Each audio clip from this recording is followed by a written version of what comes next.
nosso segundo bloco e quero desde já agradecer a presença e participação de todos os internautas no nosso programa. Continuando nossa entrevista sobre o tema Gestão e Restabilidade em CME, eu retorno com o Cabral e a pergunta sobre RP. Explica mais um pouquinho sobre essa sigla e a problemática dos sistemas não conversarem, né? Isso é uma questão bastante relevante para a gente. Pois é, Ana. Realmente a sigla ERP, Enterprise Resource Planning, é um sistema que gerencia todas as atribuições dentro de uma empresa, tanto na parte de prontuário, vamos falar na área de hospitais, tanto na parte financeira, na parte gerencial, administrativa. É um grande programa, é um programa abrangente, ele é muito abrangente dentro de uma estrutura, ele entra em todas as áreas, até na de CME. O que acontece hoje é que quando você vem com algum software que é mais próximo à tua realidade, né, dentro do teu procedimento, do teu protocolo de trabalho, às vezes você tem uma certa dificuldade para fazer essa interface com as empresas de ERP. Por quê? Porque eles estão focados em outras áreas. Eles estão focados na área de controles específicos, atendimento médico, a parte de agendamento. Então, eles têm outras atribuições dentro do sistema e que, para o sistema dele que já funciona, para passar alguma informação específica, é complexo. Para eles, como o produto deles é muito grande, é mais difícil. O que é mais fácil são esses sistemas menores que são focados para cada serviço específico, passar as informações que são necessárias.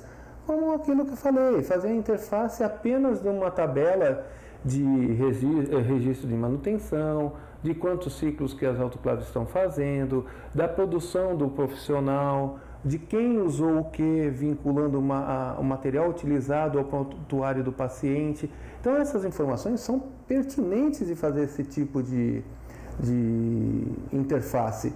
E não é você vincular um sistema no outro, é apenas puxar aquela informação, aquela tabela específica com aquela informação que a instituição necessita para os seus controles administrativos e gerenciais. Indo nessa linha de raciocínio, Cabral, o que a gente percebe é que o contexto atual dos hospitais, né, precisa atender a uma série de exigências, né? Muitos controles, legislação, toda essa parte de programas de certificação e acreditação. E isso também envolve um pouquinho, se aquele hospital já está certificado, eu também quero, tem uma certa competição aí, né? E como que a gente integra tantos processos?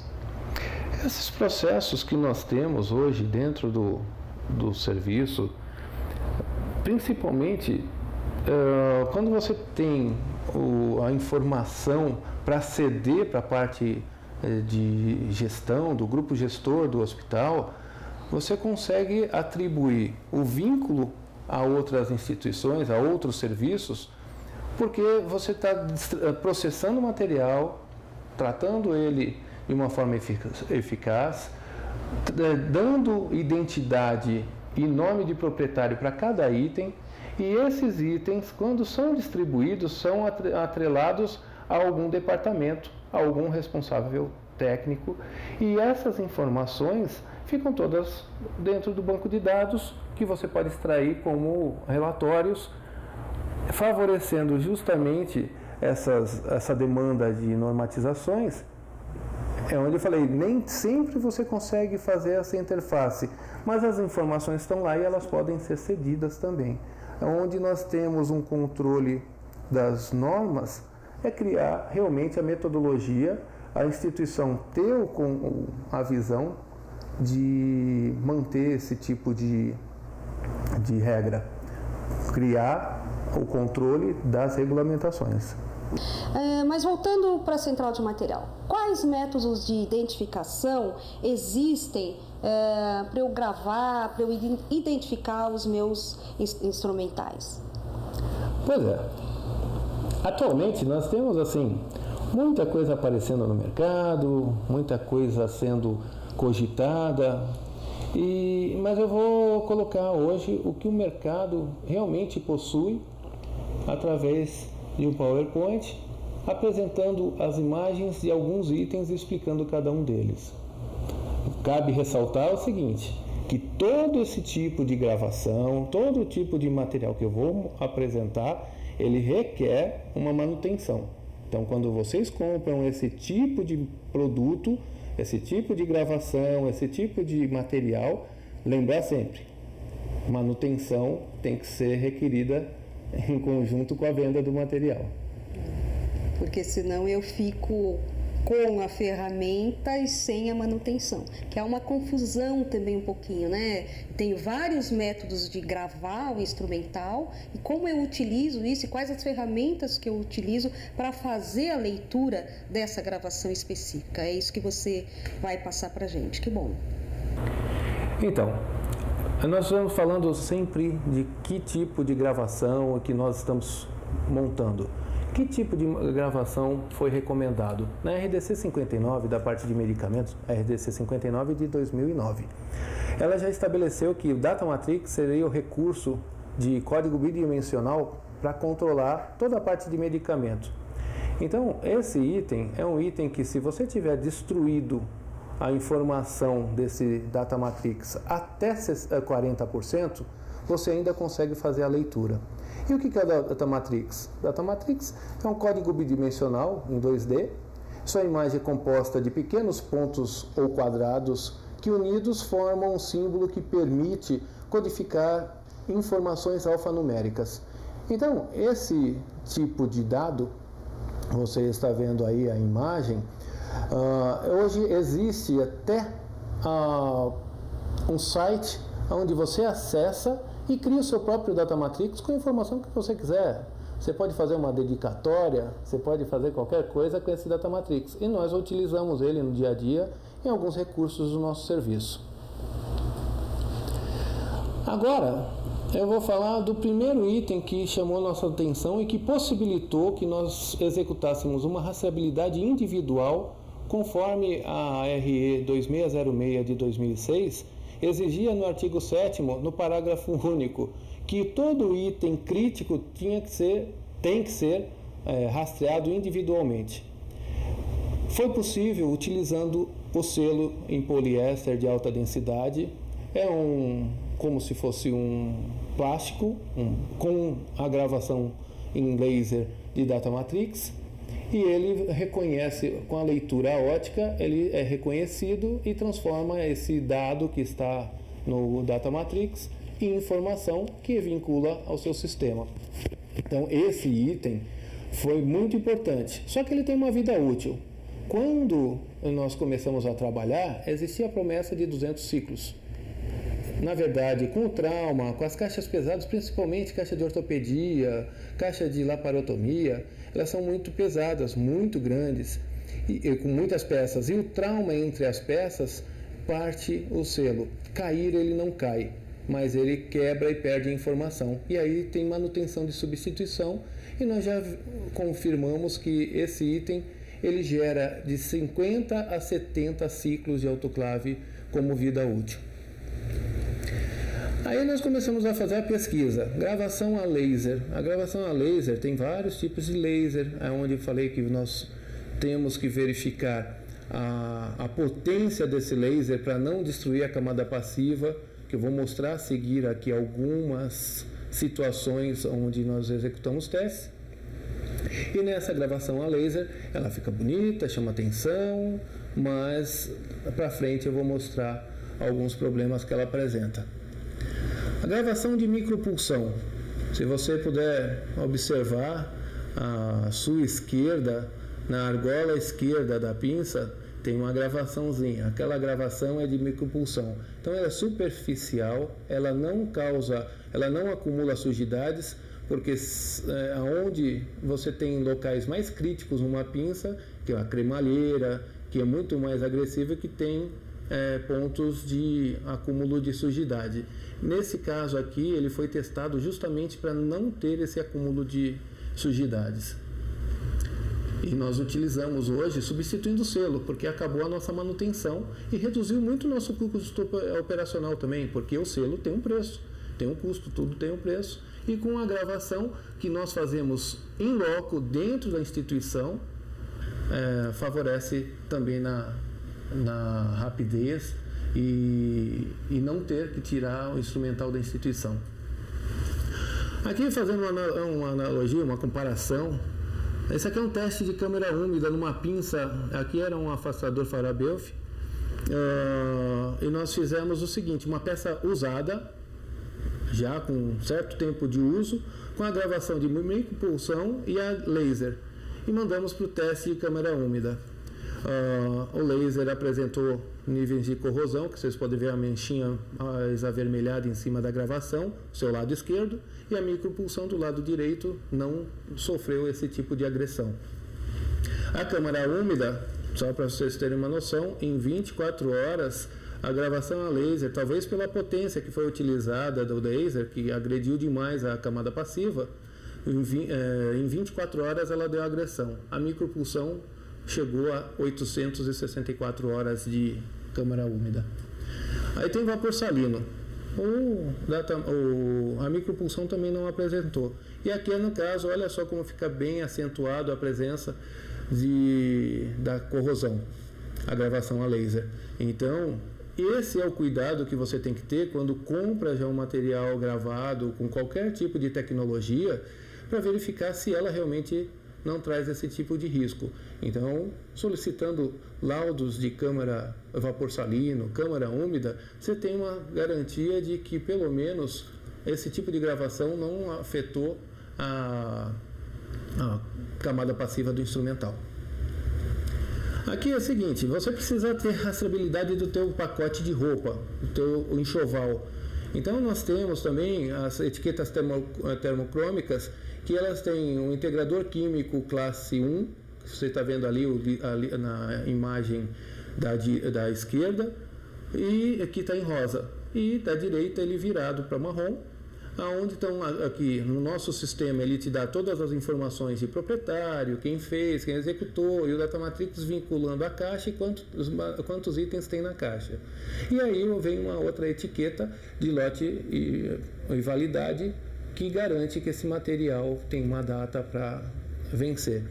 E essa etiqueta ela tem duplo adesivo, então você tira ela da etiqueta, coloca ela no teu pacote e quando chega na hora do procedimento, você tira do pacote e cola no prontuário do paciente, fazendo a rastreabilidade e garantindo que aquela informação de todo o processo está no prontuário do paciente, vinculando, além do sistema com a recepção do número do prontuário, ao processo que foi executado na CME. Leitor óptico é ele que capta a imagem, transforma isso em dado e joga no sistema. Essa leitura tem que ser extremamente rápida, ela não pode ultrapassar 2 segundos. Você imagina um arsenal chegando no expurgo, uma caixa com 150 itens, e você tem uma leitura que leva 10 segundos para cada peça. O tempo que isso vai acontecer, é o que vai acarretar uma fila enorme para entregar teu material, sendo que você está fazendo a leitura de item a item, na hora da recepção desse item. Então, você tem que ter uma tecnologia com uma gravação específica que te dê essa agilidade. E aí vem assim, RFID, esse é um item que foi amplamente até divulgado, mas o RFID, que é realmente radiofrequência, é um sistema para radiofrequência, é o sonho de todo mundo, mas hoje ainda o sonho do RFID é pegar a peça, passar a caixa inteira e fazer a leitura de tudo. Nesse caso, não. Como você tem que blindar esse RFID, porque ele não resiste a tempo, a temperatura e vapor da autoclave, ele perde essa radiofrequência e você tem que aproximar um leitor dele para fazer o reconhecimento. E tem todo o trabalho de levar todo esse instrumental para fazer a soldagem Se vocês puderem observar na imagem, tem uma bolinha abaixo da argola do lado direito, onde eles têm que ser soldado. Muito foi usado e ainda eu acho que é um recurso que nosso sistema tem uma identidade virtual de cores. Mas nesse caso, a resina acrílica, que ainda é muito utilizada para identificar cores nas peças, e você tem uma identidade rápida de troca dessas peças para não deixar o acúmulo de peças de cores sem cores, fica muito mais difícil de você saber de quem é o proprietário com leitura apenas. Isso aqui é um recurso interessante, porém a manutenção dele também se faz necessária, e as garantias que nós temos no mercado é de 1 ano. Então, a cada ano você tem que levar todo o teu instrumental para refazer a resina, e isso pode acarretar em dificuldades administrativas. E aí vem a tão rejeitada, tadinha, as fitas listradas, que o pessoal usou muito desde 2006, quando veio a primeira exigência. Só que é o seguinte, o grande problema, lógico, tem a recomendação de um monte de gente já que isso não é interessante. Mas não é interessante por quê? Porque não fazem manutenção. Colocam a fita colorida lá e deixam o resto da vida. Nós temos um protocolo de a cada 3 meses fazer a substituição de todas as fitas coloridas e todas as caixas quando chega na hora do preparo. Se, porventura, essa fita não estiver aderida ou estiver perdendo a sua cor, nós já fazemos essa substituição corretiva, antecipada. E esses itens são exatamente tudo que nós estamos falando aqui precisa de manutenção. A gravação precisa de manutenção, o RFID precisa de manutenção. Então, reforço a situação de, assim que vocês forem comprar qualquer tecnologia, sempre acionem como vai ser o sistema de manutenção desse item. Agora eu vou dar sequência em alguns questionamentos que a Ana ainda tem para fazer. Bom, excelente as imagens, né, Cabral? Porque assim você deu para diferenciar a gravação eletroquímica, RFID, né, data matrix, cada um tem um jeito aí de falar.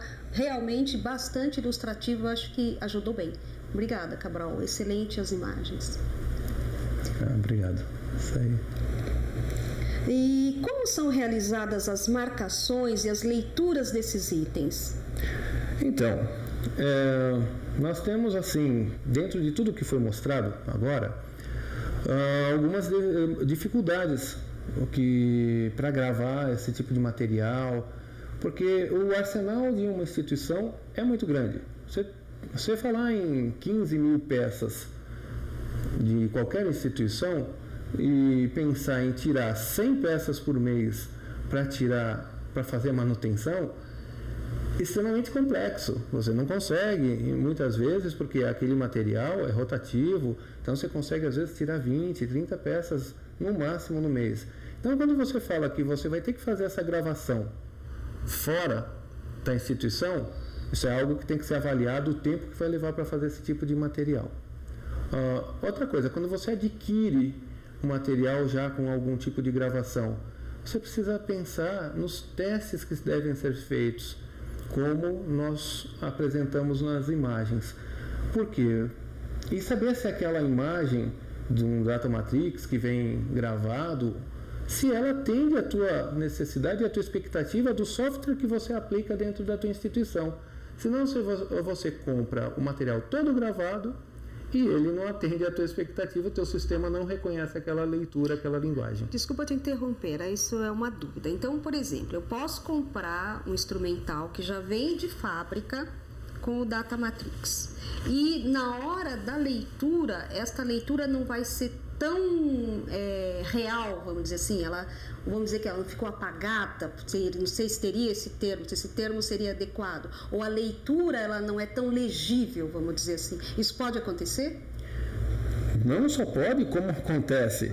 Boa parte do material, no uso de rotina entre processamento do instrumental, principalmente quando você trabalha com autoclave com vapor de caldeira onde o instrumental escurece, pronto, esquece, você vai ter problema com resolução de leitura, porque nada mais é do que uma imagem e o leitor faz a captura dessa imagem, ele bate uma foto daquilo. Se aquelas informações que estão em quadradinho, como eu expliquei do Data Matrix, tiver qualquer divergência, ele não consegue reconhecer com o leitor. E aí você perde informação, você perde aquela identidade e, consequentemente, você perde a rastreabilidade daquele teu instrumental. Então é complexo, deve ser testado, deve ser analisado antes de qualquer aquisição, realmente colocar em uso, solicitar laudos de testes. Tem testes. Como eu citei nas imagens lá, a câmara salina, a vapor de câmara úmida. Por quê? Porque você vai testar se aquele tipo de gravação, a laser, a micropulsão, se aquela gravação trouxe algum trauma para a camada passiva do instrumental. E às vezes eu não observo, a olho nu. A olho nu, você não vai ter noção. E o que ele vai oferecer para você? Manchas de corrosão. E aí, na hora de abrir a caixa para a hora da cirurgia, você tem a surpresa da pinça estar com uma mancha de ferrugem em cima dela. Então, na realidade, aí fica um contrassenso, né? Eu faço um investimento para rastreabilidade. Aí eu uso para marcar o meu instrumental um recurso que acabou danificando esse instrumental. Aí fica um pouco complicado, né? Então, na realidade, é fundamental esses testes, então, que você falou, que eu acredito que eles são normatizados, devem atender alguma ISO, alguma coisa assim, e isso eu posso pedir para o meu fornecedor. Eu peço para ele, você tem o teste de névoa, é isso? Isso. E tem o teste da câmara úmida e ele tem que me apresentar esses laudos, ou não? Eu vejo o seguinte, a partir do momento que eu apliquei alguma tecnologia desse tipo no meu serviço, eu tenho que dar o quê? A segurança para o meu cliente de que aquilo é eficaz, não vai trazer nenhum prejuízo, até porque eu entro no cliente e estou gravando dentro do hospital o instrumental deles, então eu estaria agredindo o instrumental deles. A responsabilidade é muito grande. Então, para evitar esse tipo de trauma no instrumental e amanhã você ter que trocar todo o arsenal do hospital porque você ou usou um laser com uma potência muito alta e queimou muito, ou usou uma micropulsão que perfurou demais e acabou com a camada passiva, como eu falei na apresentação e ilustrei nas imagens. E é sério, então é necessário, você tem que pedir e o teu fornecedor tem que apresentar. Se não apresentar, você começa a pedir que ele faça esse tipo de laudo para poder dar a segurança que você necessita dentro do teu serviço. Bom, se ele não te apresentar, então já não é um fornecedor, vamos dizer assim, que garante aquilo que faz, né? Porque se eu garanto o que eu faço, eu tenho os laudos estão aqui e nada mais justo de eu, como cliente, ter a segurança de que eu investi naquilo e não estou causando uma oxidação, um problema maior no instrumental, né? Que isso tem um valor inestimável, né? É um patrimônio instrumental, né? E por mais, como você falou, que são 15 mil, parece um número astronômico, mas é aquilo que atende e a rotatividade é imensa. Aqueles 15 mil giram assim, muito, né? Então, o processamento daquele item várias vezes, às vezes até uma caixa circula quantas vezes no mesmo dia, né? Então realmente vai agredindo e eu vou ter uma situação de ferrugem, de oxidação no meu instrumental, né? É uma coisa bem séria, ainda bem que tem testes. Eu não vejo como assim o material não ser, a empresa não ser séria. Talvez eles não pensaram em fazer todos os testes, esgotar a segurança de testes para a apresentação. Às vezes nem conhecimento que existe esse tipo de teste. Isso aí vem realmente através de pesquisa de alguns anos de trabalho, achando como fazer esse tipo de teste. O Cabral comentou comigo no intervalo que há 8 anos, né, que ele vem fazendo estudos, então uma preocupação de não só vender o produto ou o serviço, mas agregar valor naquilo que está fazendo, né? Senão também se coloca lá e daqui a pouco o refazer, o reprocesso é muito maior, né, Cabral? Exato. E como que você, em termos de prática, né, você acredita que há condições de reduzir esse inventário do instrumental com a adoção de um sistema de rastreabilidade? Olha, você pensa assim, reduzir, não acredito. Você não tem como, a partir do momento que você tem aquele material, se cuida dele muito bem, você não tem por que não tê-lo. Agora, você otimizar, tendo o controle e você otimizar esse teu material em procedimentos específicos, montagem de caixas específicas e fazer esse trato, poder ter a prévia da manutenção preventiva e da manutenção corretiva, tendo a reposição desse item dentro dessas caixas. Então, redução eu não acredito que você tenha. Porém, a otimização desse teu serviço e de apresentar as caixas em melhores condições de uso, aí com certeza. Bom, Cabral, eu li um artigo de um hospital japonês, Kanto Medical Center, que ele conseguiu, através do sistema de gerenciamento, exatamente mais ou menos o que você falou, otimizar o uso das salas de cirurgia. Você conhece alguma experiência similar em algum hospital do Brasil? Olha, da otimização vinculando ao CME, ao centro cirúrgico, fazendo o centro cirúrgico, trazendo algum benefício para o centro cirúrgico, o que eu posso te dizer foi justamente aquela visão que nós tivemos de trazer um benefício, de melhorar os processos, ter os controles específicos desse material e nessa hora você conseguir trazer um benefício operacional para o bloco cirúrgico.